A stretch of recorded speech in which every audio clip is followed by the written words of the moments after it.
এক বাদশাহ সফরে বের হয়ে দেখতে পেলেন একজন রাখাল হেঁটে আসছে, আর তার পেছনে অনেকগুলো ছাগল সারিবদ্ধ হয়ে লাইন ধরে খুবই সুশৃঙ্খল ভাবে হেঁটে আসছে। এই দৃশ্য দেখে বাদশাহ খুবই আশ্চর্য হয়ে সেই রাখালকে জিজ্ঞেস করলেন, কি ব্যাপার, এই অসভ্য ছাগলগুলোকে তুমি সভ্য বানাইছো কেমনে? তারা কেউ ছুটে পালিয়ে যাচ্ছে না, কি সুন্দর লাইন ধরে হেঁটে আসছে।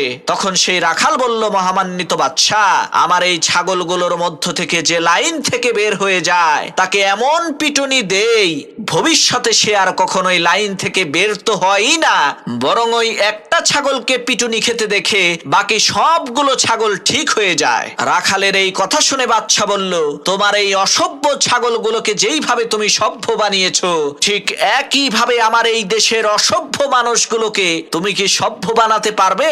রাখাল বলল, হ্যাঁ পারবো।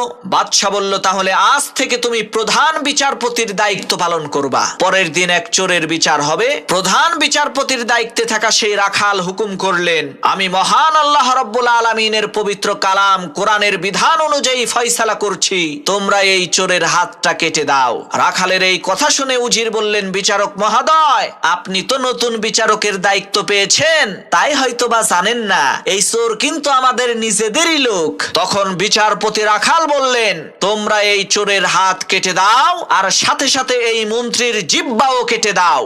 রাখালের এই একটা ফয়সালা কার্যক্রম হওয়ার কারণে দেশের মধ্যে শান্তি চলে আসলো।